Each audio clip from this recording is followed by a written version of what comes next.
are waiting to hear about. And they said what? Some diseases, that outbreaks that might come as a result of this, where our livestock is concerned. And so we are going to pray for our crop. We're going to pray for our vegetation and pray for our farmers. But later on in the show with Pastor Clayton Zavani, we are going to have my queen who's coming through for the first time. Praise the Lord for that. And we are going to have Usis Dora Zulu. She'll tell us if she's related to the King Zwelithini. But she will say. And she's going to come share her testimony. But right now, I'm not alone. I'm with Pastor Lebepe. Moruti, you're still wearing a scarf. Are you still cold? I'm still traumatized by the snowfalls and the... in September, Nochal. In September, can you imagine? If it was in June, July, it's normal. I actually saw a very disturbing video of people who were stuck in traffic. Yeah. Like ice stuck. So their cars could not move. Yeah. And for a moment, I started thinking, could it be that we were not warned about this or we didn't see this coming? Yeah. Having snowfalls of that magnitude in South Africa, it's bizarre. It's something else. Yeah. I think the weathermen did try to warn us. I remember because on Tuesday already they were talking about snow. And I remember how I didn't trust their report. I said to my mom, where's the snow? I mean, it was very hot on Tuesday last week. Even then, we are South Africa, You would just think, well, maybe it will happen somewhere. You know what I mean? Or drizzle, not a serious one. Not in the sense that we saw cars and even trucks stuck. It was the kind of snow that you see in the USA during Christmas time. Yeah, and it's amazing. I hope it comes back during Christmas, so we have an icy white Christmas. Well, if it happened in September, it's not far-fetched. Nothing is impossible. We can have it in December. But thank God, everybody's life has been saved except for two. And I know that there are those ones who were taken to the hospital, but we thank God. And now they are trying to help the trucks because there are trucks that are still stuck. And that's what they've been sharing about throughout the morning today. But God is good. And so we are here today. We are back. We are on money traps. Yeah. And last time I do remember, Muruti, you touched on a number of these.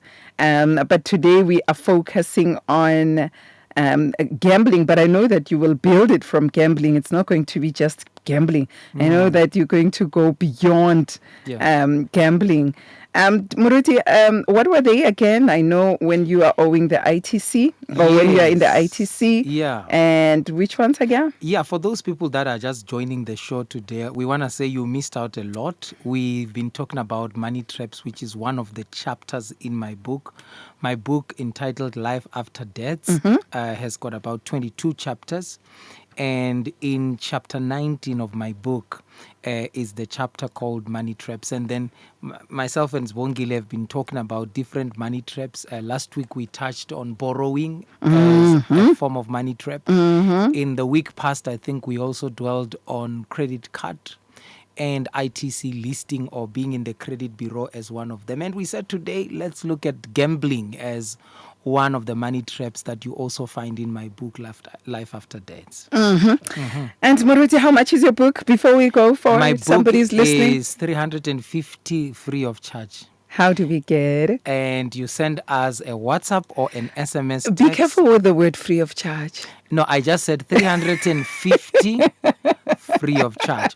You know what I'm trying to put out there? I mean, if it's 350, 350 rands free of charge. Yeah.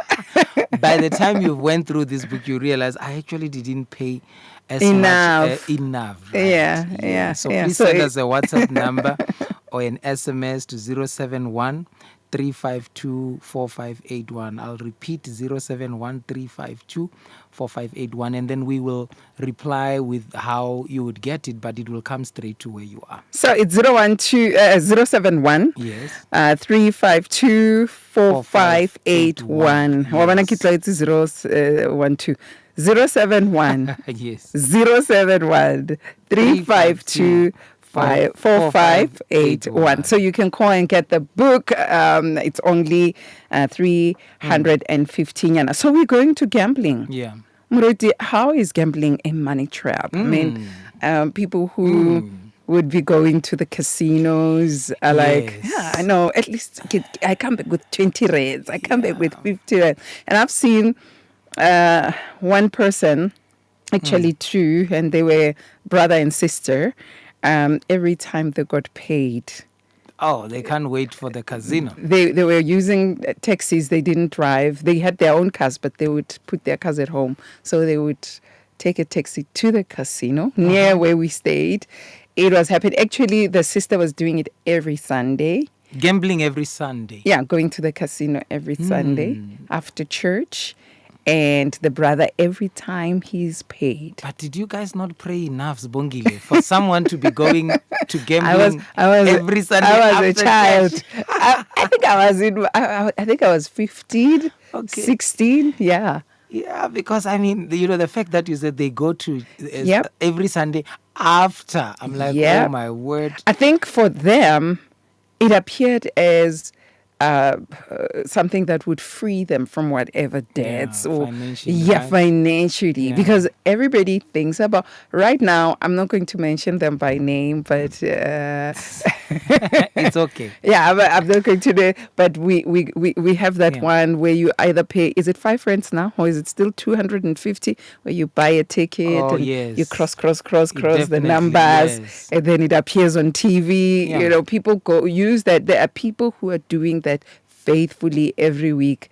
They are looking at the plus. There's that and the plus. Now that you mentioned that one, I would say how many people have been betting on that one, which you don't Yeah. want us to mention, can possibly call us or send us an SMS and tell Yeah. us how long have you been betting that, for how many years, and how much did you win in the past 10 years of betting that particular thing that Sibongile is talking about. Yeah, and I know family knows what I'm talking about.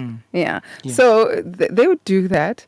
And I think that people believe this is for their financial Miracles. freedom and miracles. Something And can one thing happen. I've learned about people who would go into that space Of gambling. and even getting the money and winning the money, most of them go to I blew it. They They turn go to the I blew become it route, yes. Interesting enough that you said that, because in my book, when talking about gambling, I said that there are no financial records or financial books anywhere in the world that proves that people have become financially free or millionaires from gambling. So gambling in itself has no track record of wealth creation. There are no books or records or research that suggest that you can actually become financially free by gambling. Instead, the reports you find of people that are in gambling would be more on the kind of losses they have incurred, the psychosocial impacts of gambling that a lot of people have, found themselves in. You started by asking, how is gambling a money trap? It is a money trap because it exposes you to other spending disorders. I don't know if I can share this, Bongile. I Yeah. shared a video with you this Yes. weekend, right? And I'm like, Bongile, you better check this video out of the lady that blew 5 million to gambling. And, I don't know, did you have the time to look at that video? I just saw I couldn't because my weekend was freezing cold. Okay, but let me just share. but yeah. what we had there, I saw the title. Yeah, but this lady, I mean, some of the things that she ended up doing is, one, she ended up selling her mom's house Hey, son. to go and gamble. And two, she ended up in fraudulent activities where at times she would borrow money against her car. So she would give you a car. And in fact, she gave one gentleman, according to that video, she gave one gentleman a car in exchange to 200,000 that she borrowed. And then she blew that 200,000 at the casino, over gambling. And because now she lost both the 200,000 plus the car, she couldn't get the car because Yeah. she was hoping, if I can borrow against my car 200,000, I'll make millions. and then I'll come and redeem my car, and then I'll live happily ever after. But unfortunately, she lost both the car. And when that happened, she said she went behind that gentleman that she borrowed the car to and stole her own car back, using a spare key, stole her. And look at how gambling has now become a root cause of many social problems in her life. One, all of a sudden she finds herself stealing. Yeah. In fraud, where she sells her mom's house. Tabang. She even spoke about a time where she would steal her husband's bank cards on month end or payday and rush to the casino. And when the salary makes way into her husband's account, she'll start spending it on gambling. Look at a range of psychosocial spending disorders that she found herself in as a result of gambling. It all started with gambling. It all started with gambling. And let's unpack it a little bit, Sibongile, and give some practical example. Let's say you owe people, you owe institutions, you owe schools, banks, everybody.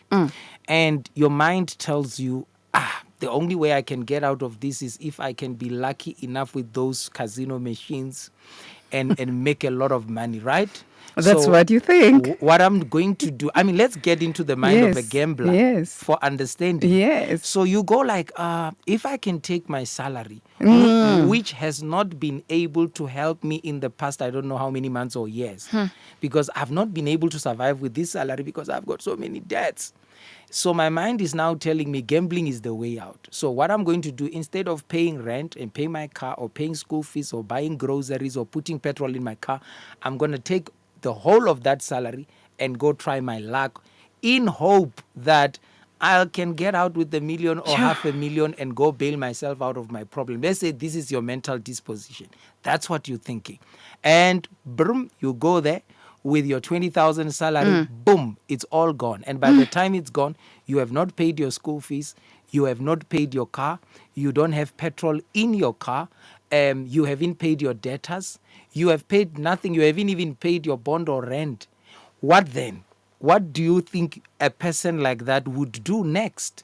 When you know very well that, my debtors are going to come after me. People that I owe are going to come after me. My kids are possibly going to be put out of school or something. What next are you going to do? The situation of gambling itself then introduces you to, a range of spending disorders again, where, for example, now I've blew all my salary and I have got all of these things that are coming. What next am I going to do? The lady shared a very interesting story on how she borrowed money from the loan checks. And she said she went to about 10 of them at a time. So maybe taking 5,000 from each one of them. Because you just lost money at the casino, but life still needs to go on. You still have to pay other debts. So she goes and then she takes money from all of these people. But she's thinking, oh my God, I took 5,000 from 10 loan checks. They want their money the next month, all of them. How am I going to pay 10 people? And you know the percentage on their interest. It's high.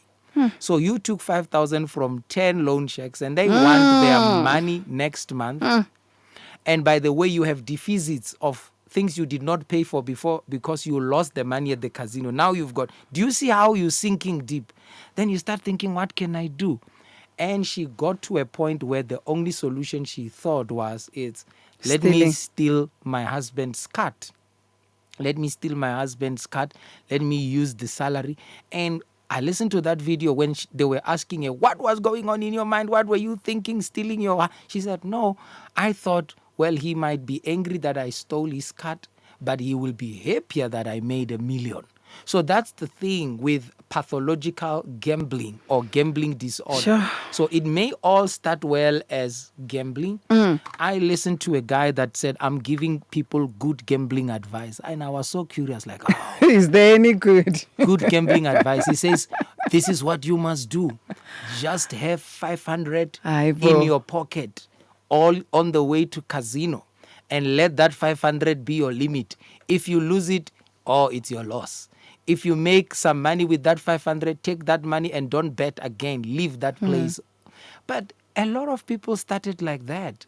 People started like, let me see what I can do or get with 500. And Sibongile, think about this. You have 500, you go to a casino, you bet with that 500 over maybe American roulette. These are one of the games you find there. And you pay, you use 500 and bam, you get 3,000. What does your brain tell you at that moment? Try again. Why? What if you get 1 million now? And also because if 500 can give me 3,000, Yeah. what would 3,000 give me? And what I've heard is that when you play for the first time, you normally get something back. Like the Yes, first time you put obviously. in, you get something back a I little believe bit. that. I believe A that little because bit. And otherwise people wouldn't be going back if it was lost at first place, Yeah. because that would be their So first impression. nobody puts in the money, or I don't know if there are those ones who will put in the money and get the 3,000 and say, "Oh wow, praise the Lord," and move away. But most of them want to do more. If I got a Exactly. 3,000, let me try another 500, Exactly. and maybe if I get, I'll get 1 million or so. You know, gambling disorder, it's so bad that, as I said, you know, we are trying to just unpack some of associated behavioral, disorders that comes with gambling. So we just gave an example of how a person can blow their salary, and because of that, they feel compelled to go borrow from the loan sheiks, and then to pay off the loan sheiks, they feel the need to defraud someone, a husband, like the Eish. lady did, and she lost her marriage because of that. And as though that was not enough, her mom houses her, and then she sells her mom's house. Do you see how bad this is? She's going deeper and deeper. And what do you do when you feel depressed by the fact that you just blew out your money? You go into another, spending disorder, maybe retail therapy. Retail therapy is when you want to cheer up, to cheer yourself up by buying something. So some people, if they lost money at the casino, what's the second thing they'll do? Drink alcohol. Eish. Drink themselves to sleep. Others would even do worse things like going into drugs. Eish. I do not think there is such, of all the about 10 money traps that I mentioned in the book, I'm starting to appreciate that gambling is actually the worst one. Sure. It's bad. Isn't it an addiction of some sort as well? It is, and that's exactly why we said when we started that the reason why gambling, because some people can say, well, I'm just gambling, maybe I'm just doing sport betting, or I'm doing horse racing or dice game. Hey, Madaisi. It's yes, and they say, well, I'm not as bad as a person. It is as bad. But somebody thinks no, but this Because- is just dice game. because- I, at least I'm not the girl you're talking about. I didn't lose 5 million. Well, I lost 5,000. Because Muruti, the very same way a person would lose their house, lose their salary in a casino, Komataising, it happens.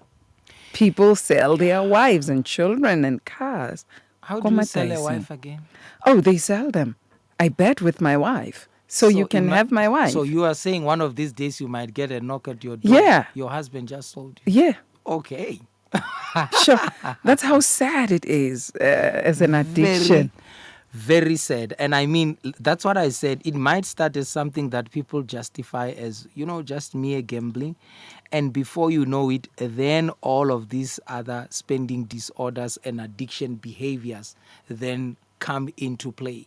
And you just find yourself not only addicted to gambling, but addicted to alcohol, addicted to drugs, and also It becomes a web. it becomes a web. And I actually studied a research that was made, they call it behavioral economics.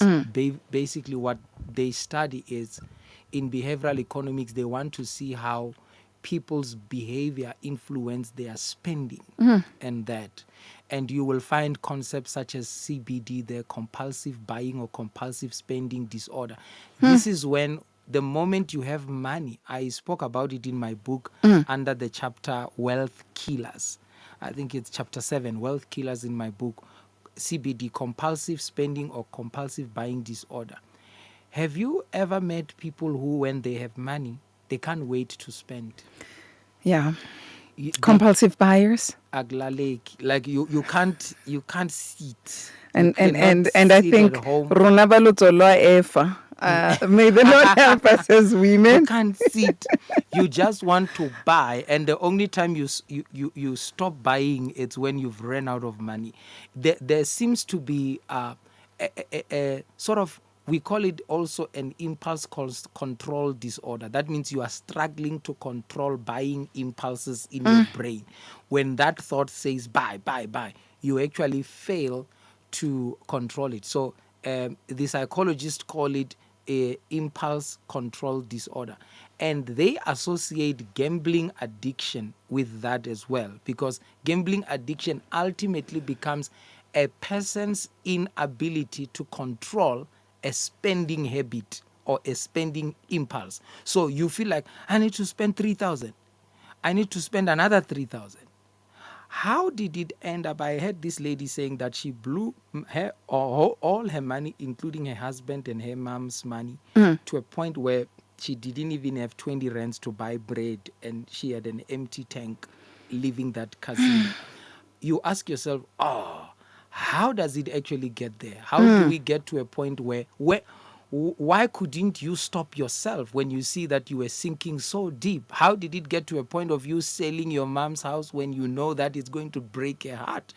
What is this thing in you that keeps dry? So it's an impulse control disorder. But here is the shocking thing that the psychologists in behavioral economics have found out.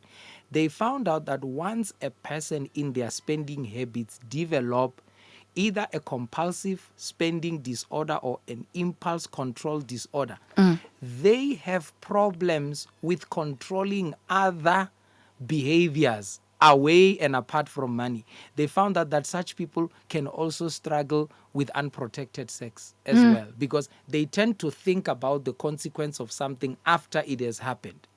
They don't think of something before it happens and take precautions when it happens. They only think about it afterwards. And you find that with gambling addictions, that these people have a lot of control issues or control disorder issues where, you know, they just seems to struggle to control other things in their lives, including sex, including money, including intake of substances, drugs, alcohol, and all of that. And that's why I've said that the more I look at gambling, I think this is, as let me put it clearly, gambling addiction. It's bad. Sure. It's very bad. So a person who finds themselves in this needs rehabilitation, to be honest. Obviously, they need clinical treatment. It's sickness. It is Sure. definitely sickness. It is as though like a person who's on Nyaupe. One of my relatives was. Yes. And I remember when he went to rehabilitation center, they said, don't show him money, don't give him money. Because when he sees money, He it gets triggers. triggered, right? Yes, it's true. And there are triggers. There are people, by the way, who have went to get clinical treatment, maybe with a psychiatrist or a psychologist, because they were suffering from pathological gambling. And they will make certain vows and say, you know what, I'm not going to gamble again. I've seen how it has ruined my marriage. I've seen how it has ruined my life, my health, and all of that, how it has exposed me to destructive habits. And they will promise themselves, even on paper, that they wouldn't do it. But once money enters their account and they get that bank notification, man, it's like just a drug. It's like a trigger, an uncontrollable impulse to go out and do it again. It's very bad. And if anyone listening is at that point, just like the lady shared, a person like that needs, clinical assessments. They need professional help. And to the words of the same lady that shared in the video, they sometimes need spiritual intervention to assist with that. It is an attack on their spiritual lives as well. Pastor Ufunone Gota, good day, Bafunzi, Ndimasiaria Budi, and he's listening, saying... I'm so impressed. I need to stop profound. you there. Yeah? You can read Venda. Okay, how did it happen? Sibongile Mofokeng reads Venda. I'm proudly South African. I'm so impressed. I'm proudly South African. We are going to take a break, and then we're coming back. You can talk to us. The lines are open at 012. Please read that again when we come back, because I interrupted. No. I wasn't reading. I was greeting him. Oh, He just said profound. loud. Oh, wow. Okay. He's listening. So I was just greeting him in Sivenda. Impressive. So, yeah, I'm proudly South African. Maruti. All right, family, 012-334-1322. You can talk to us. The lines are opened. 012-334-1322. And the SMS line 37871. Do remember you will be charged 150. And the WhatsApp line 082-657-2729. 082-657-2729. Ons kom terug.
Pulpit.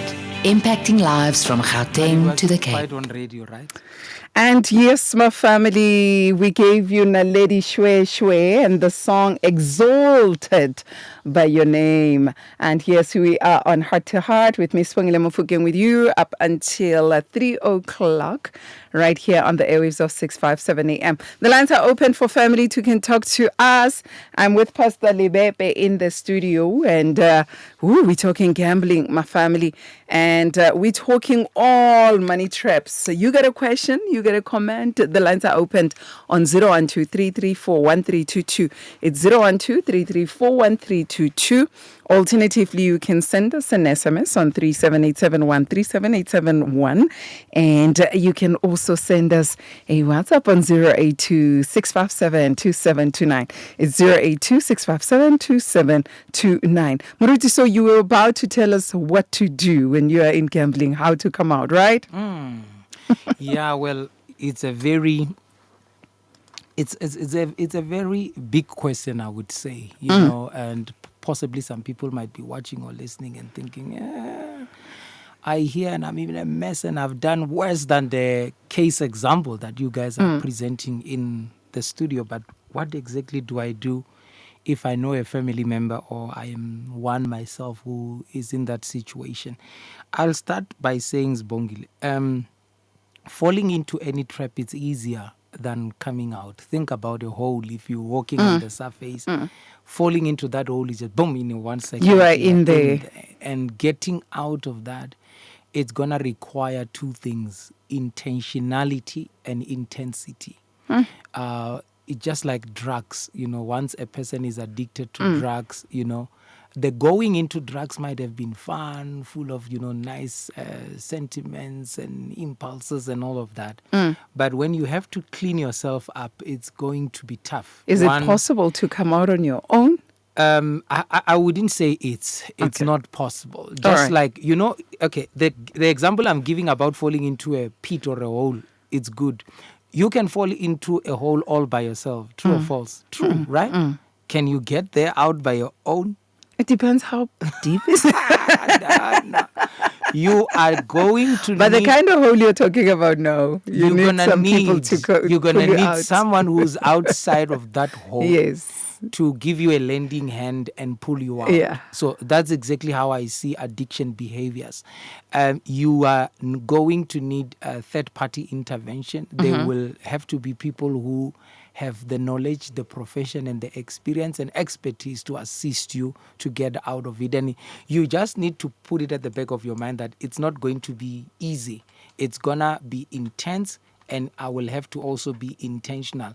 You will have to be willing. You know, there is nothing discouraging. Because you can throw in the rope, but if I'm not exactly willing to actually get out of there.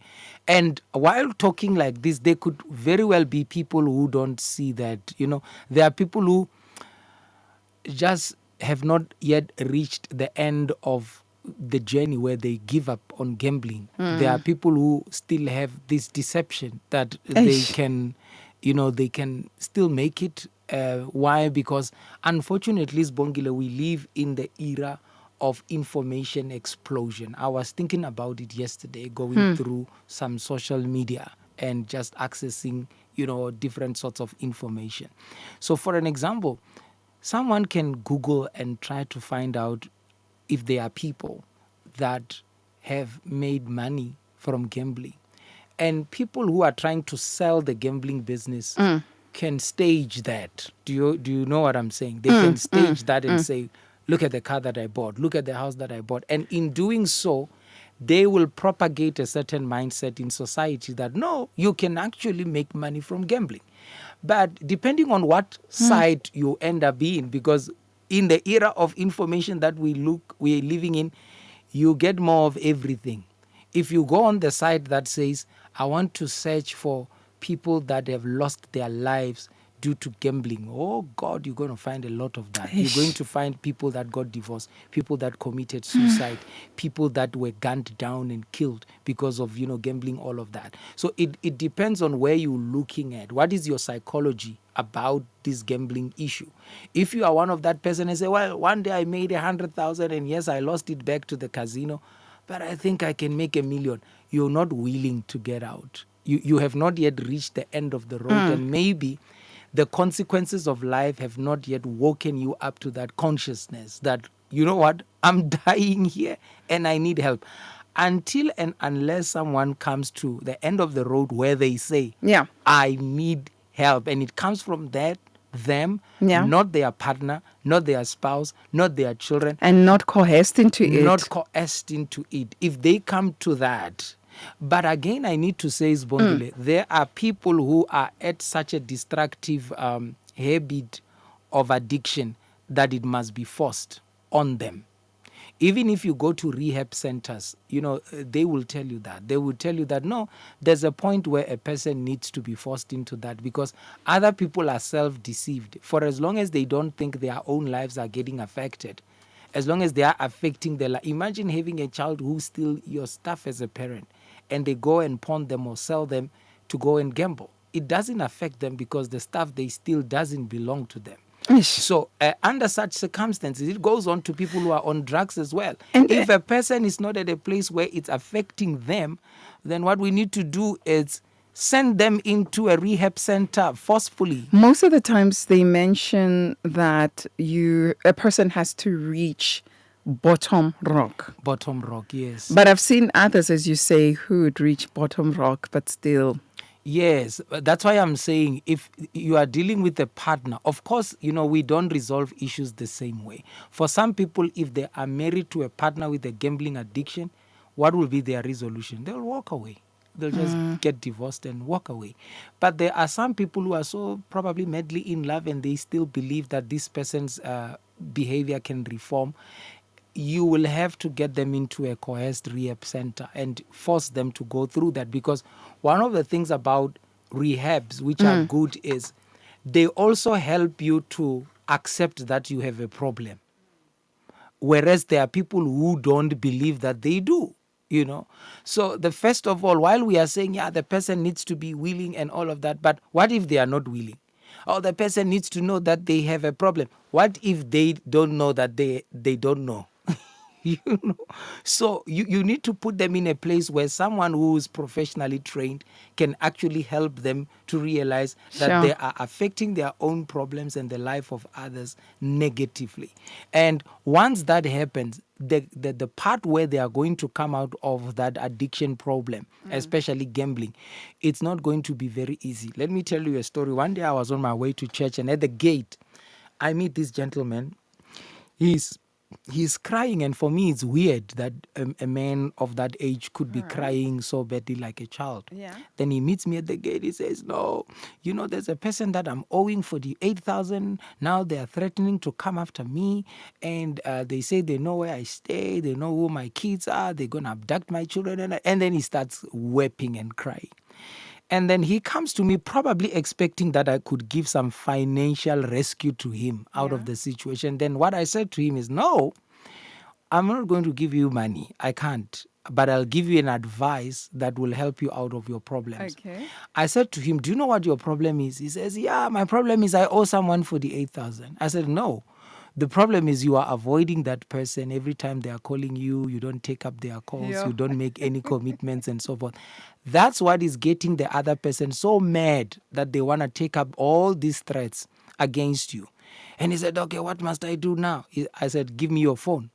We are calling that individual. No. He'll track our calling. You know where I am. I said, no. Just trust me. I called the individual and I explained to him that this gentleman came. Apparently, he owes you this. I want you to talk to him. And I then advised the other gentleman. I said, don't argue. Do accept that you owe him and that you need to pay him back. And Sibongile, that issue was resolved harmoniously. A lot of people, painting from that example, Yeah. people in gambling problems think I'll never come out because I have 55 people that I'm owing. Ish. So even if I stop gambling, they keep showing up at my house and they say, listen, we want our money or your life or your finger. You know all of that.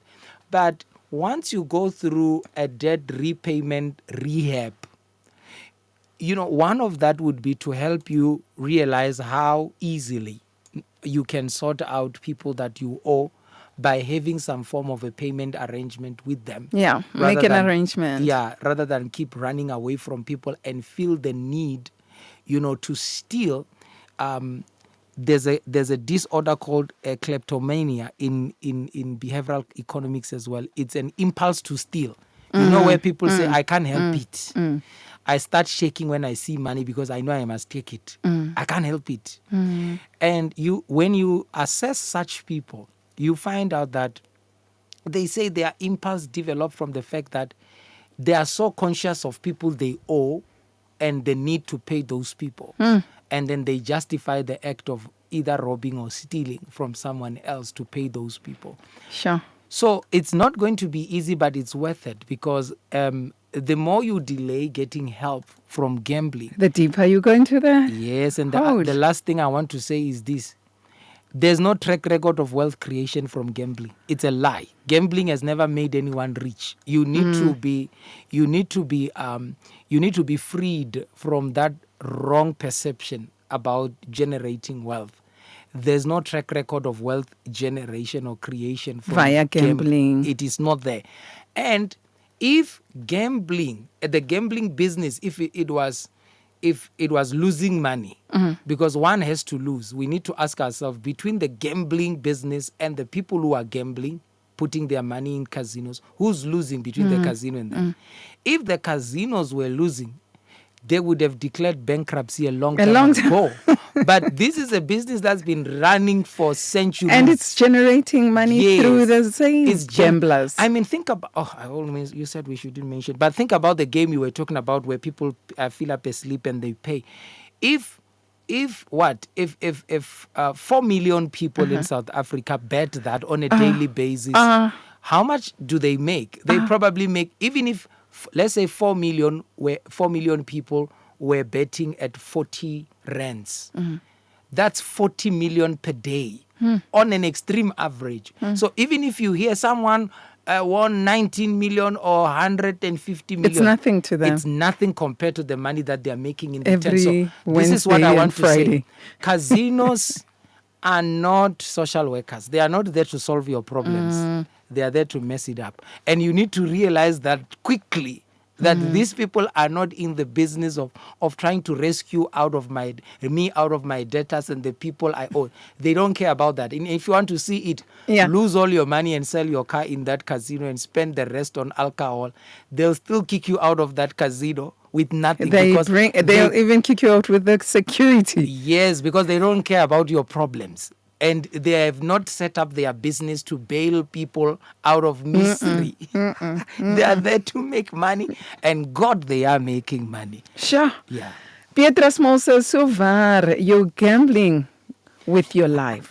You are gambling with your life. So if you are in gambling, you're gambling with your life. And when we were talking about those ones who have hit bottom rock and they still are continuing, she says, sorry, she says, they don't. You can just pray for them. Sure. Pray for them and take them through to rehab to get help. Some are forced. There are those ones, by God's grace, they were forced to go for rehab, for counseling, because they were going to be divorced.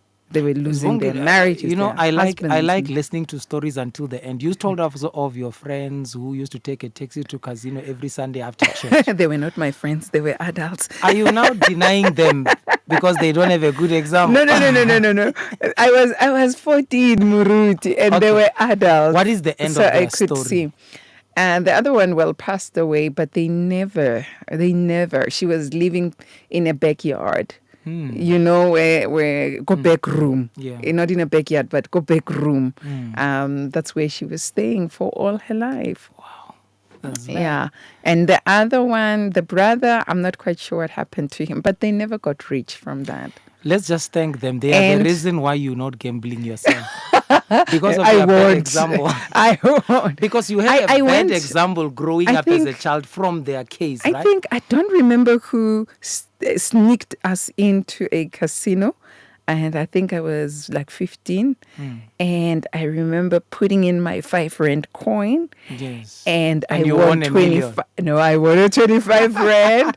And I was like, no, let me try it again. Okay. Put it in, put in another 5 rand. It took the 5 rand away. Put another 5 rand. It took my 5 rand. And I was like, now left with 15 rand. I was like, And that was your lesson. That was my lesson. Yeah. But I discovered something about me, that it can be so easy for me to be addicted to anything. So I need to be careful what I get involved in. Yeah, and you know, Sibongile, So I've never been in casino ever since. from that day. No. Thank God for you. Thank God for your life. But some people say, I want to gamble for the last time.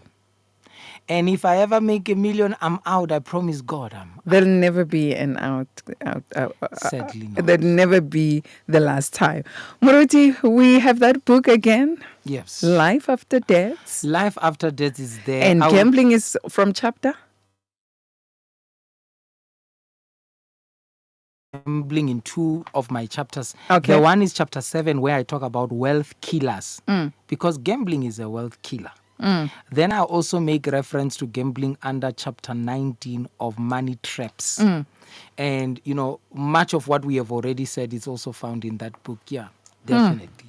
People All right. should get it. And it goes for 350. If you'd like to have the book, make sure that you call. Actually, you send a WhatsApp to Moruti ASAP and get yourself a copy. 071 352 4581. 071 352 4581. I'm going to say it a little slower. 071 352 4581. Your closing statements, Moruti, for today. Closing statements are as follows. You will never come out of a hole if you keep digging the bottom. You will never come out of a hole if you keep digging the bottom. So if you are trapped somehow in one of these behaviors that we talked about, stop digging and start making your way out of that hole. And Moruti, I know you offer counseling where money is definitely. concerned. Through the same line that you gave out. And by the way, our 350 includes delivery to you. So once the 350 for the book is paid, no delivery fees will be added. It comes straight to you. But yes, one-on-one counseling sessions as well, or what we call money fitness sessions are provided. You can request for those if you need via the same WhatsApp line. All right. Thank you so much, Moruti, for this. And family, 071 352 4581. Get yourself that book for only 350. No extra costs. I don't want to say what Moruti said at the beginning. It's better than gambling. No extra costs. No what you see is what you costs. get. 071 352 4581. We are crossing over to the 1 o'clock news bulletin. You want to stay because the next testimony is connecting to where we are at right now. So, yeah, do not touch the dial. Muruti's numbers again, 071 352 4581. Thank you so much, Muruti. Thank you. Wow.